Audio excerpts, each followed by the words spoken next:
Estimados amigos de su programa Global Energy, bienvenidos a una nueva edición de su programa, que llega a ustedes a través de la plataforma Edu Digital Media y por cortesía de la Florida Global University. Aquí estamos, en medio todavía de la pandemia, tratando de superar este momento, y por cierto, aquí está nuestra mascarilla, que nos la hemos quitado solo para hacer el programa.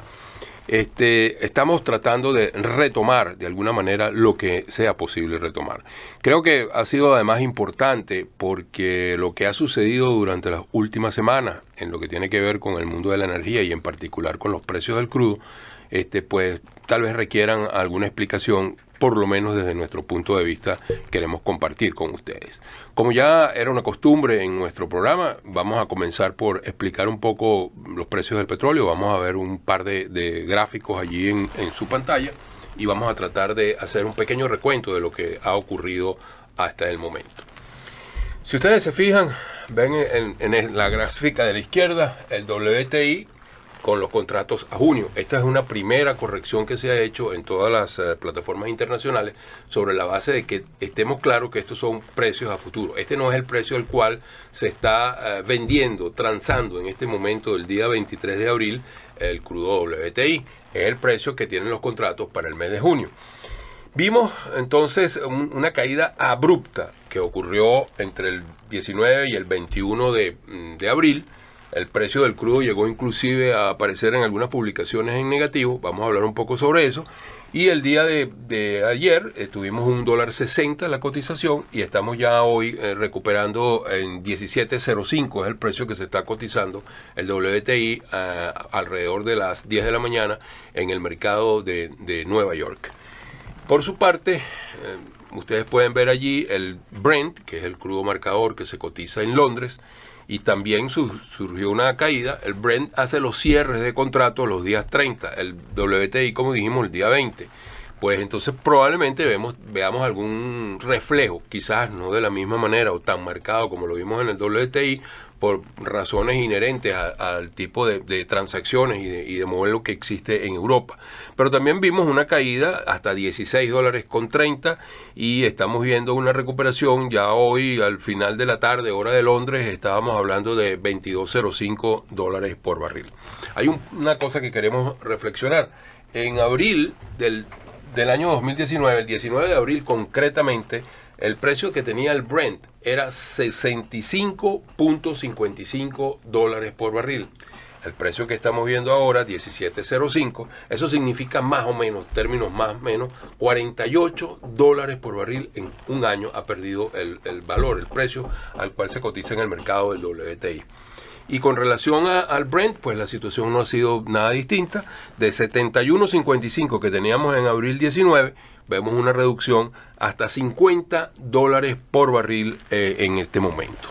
Entonces, retomando el punto, ¿por qué ocurrió esto? Yo creo que hay algo que explicar.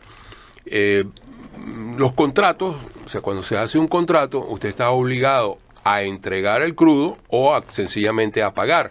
¿Y qué estaba sucediendo? ¿O qué sucedió al momento de la transacción, de ejecutar el contrato del 20 de mayo que era lo que se estaba haciendo el 20 de abril? Bueno, sencillamente que todo el almacenaje en el punto de recibo, que es Cushing, aquí en Estados Unidos, estaba totalmente lleno, no había dónde entregar crudo, y definitivamente entonces ahí aparece la figura de que, bueno, entonces me tienes que pagar para yo recogerlo porque no hay espacio y yo tengo que pagar, etcétera, etcétera. Una cuestión es que en el mundo real no ocurre, pero que definitivamente son transacciones que se han hecho porque se apuesta en los mercados a futuro. Esto ha sido corregido y quizás al momento ya nosotros estamos viendo ese precio de $17 por barril que más o menos refleja la situación. Pero hay cosas que tendremos que ir explicando porque vamos a estar muy altos de inventario, lo vamos a ver con un poquito más de detalle, y esto puede de alguna manera alterar las predicciones que se están haciendo. Obviamente, cuando nosotros estábamos conversando en los meses de enero, febrero e inclusive algunos días de marzo, hablábamos ya de lo que venía sucediendo con el coronavirus. En aquel momento, digamos, focalizado en China y en el sur de Asia-Pacífico, en Corea del Sur, y de alguna manera en algunos otros países donde ya las economías comenzaban a resentirse y los mercados comenzaban a percibir que iba a haber una pérdida desde el punto de vista de la demanda, que las economías se iban a contraer, y por eso entonces los precios del crudo ya comenzaban a ir hacia abajo porque había una sobreoferta en el mercado. En este momento, ¿qué podemos decir? Bueno, podemos decir que hay unos acuerdos. De respetarse esos acuerdos de cierre de producción, el mercado dice que esto se va a ir equilibrando. Las mejores proyecciones que vienen haciendo, digamos, los analistas internacionales, es que la economía a nivel mundial terminará por equilibrarse, por alcanzar el punto, por decir algo, que teníamos en enero, dentro de unos 18 meses. En ese lapso muchas cosas pueden ocurrir, va a depender también de cómo evolucione la solución de esta pandemia, la vacuna, el control, si hay una nueva ola, si no la hay, en fin, estamos pues muy pendientes de que eso pueda estar sucediendo. Ahora, con estos precios, también hay algo que hay que tener muy claro. Los analistas financieros de grandes agencias financieras y de crédito a nivel internacional han venido diciendo que el mercado perdió alrededor de 30 millones de barriles. Si nosotros hacemos una referencia al mes de enero, podríamos decir que la demanda mundial de crudo estaba alrededor de 100 millones de barriles, número redondo, y que había algún excedente de más o menos unos 3 o 4 millones de barriles que se estaban produciendo por encima de esa demanda. En ese momento, 100 millones de barriles. Si hay una pérdida de 30 millones de barriles, quiere decir que la demanda debería estar ubicada al momento de alrededor de 70 millones de barriles. El cierre que ha propuesto la OPEP Plus, como se llama ahora, la inclusión de Rusia, Noruega, México y hasta Estados Unidos de alguna manera, es un acuerdo que estima cerrar a partir de mayo 10 millones de barriles. Obviamente los cierres se vienen haciendo, pero se haría todo efectivo o debería hacerse efectivo a partir del 1 de mayo. 10 millones de barriles implica que todavía el mercado tendría una sobreproducción de 20 millones. Obviamente también estaremos esperando que en el transcurso de las próximas semanas algunas de las economías, como la China, por ejemplo, como Corea del Sur, comiencen su recuperación y entonces el desbalance entre la oferta y la demanda se va a ir cerrando. Pero obviamente muchos países van a tener que cerrar volúmenes adicionales, inclusive aquellos que no estaban dentro de este pacto van a tener que cerrarlo obligados por los precios y por los altos inventarios, porque sencillamente no hay forma de colocarlo. Y a futuro habría que ir pensando seriamente qué va a suceder con los productores más costosos, porque pareciera que toda esta situación le está dando mucho de razón a lo que Arabia Saudita ha venido planteando desde hace mucho tiempo. ¿Por qué tengo yo que cerrar, siendo el productor del crudo barato de $8 por barril, para que entre en el mercado que yo estoy dejando, crudos que probablemente cuestan $30 o $35 por barril producirlo?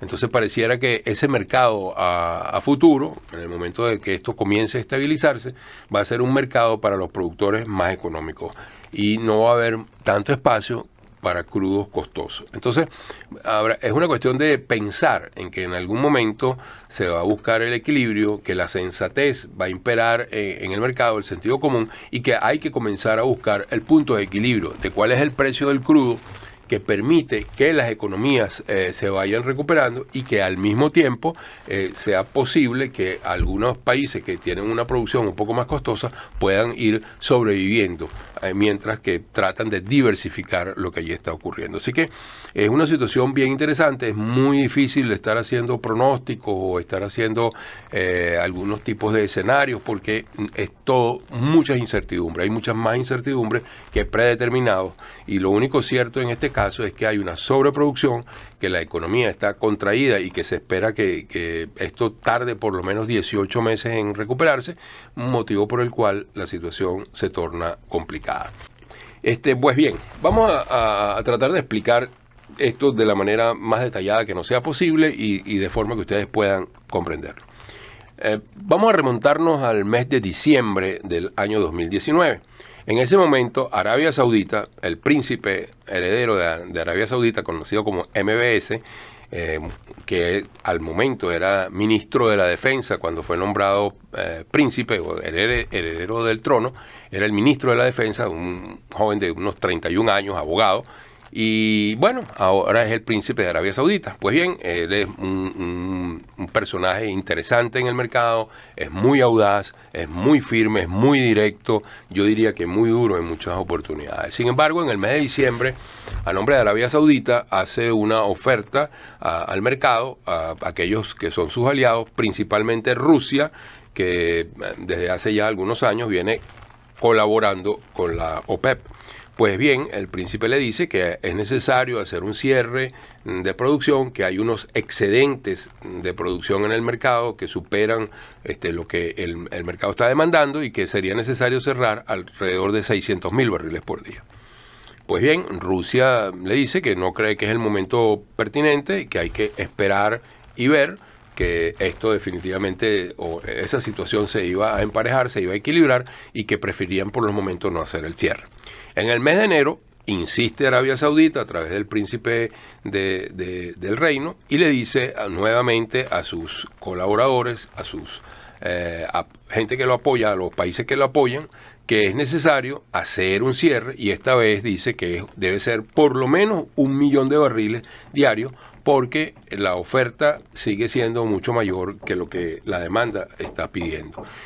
Ahora, Rusia en ese momento dice que no va a hacer el cierre también, reitera que no lo ve pertinente, que sencillamente hay que continuar la producción.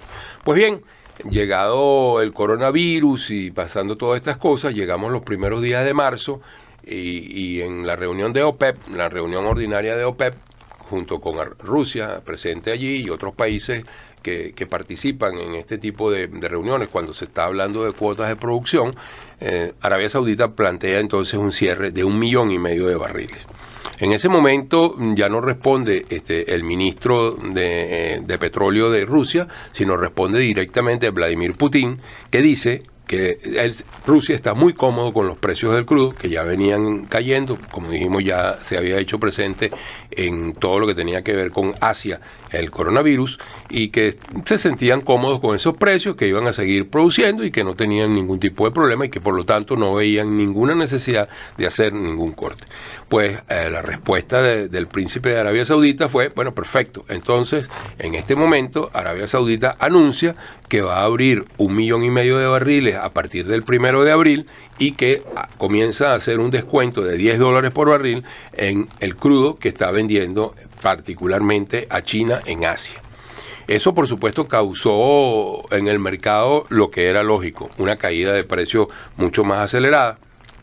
Termina por dilucidarse algo que por mucho tiempo habíamos conversado también en este programa, y que era una guerra de precios, que tenía que ver una guerra de mercado y que iba a terminar en una guerra de precios por el mercado de China. ¿Qué estaba sucediendo?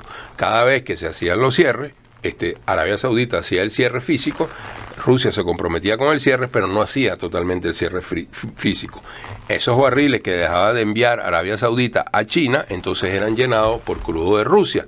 Y entonces allí comienza a producirse esa guerra, sintiendo de que yo cierro, tú no cierras y tú ocupas mi espacio. Entonces yo ahora tampoco cierro y él no cierra, y comienza entonces el mercado a tener el superávit. Unos convenios que habían estado funcionando desde el año 2016.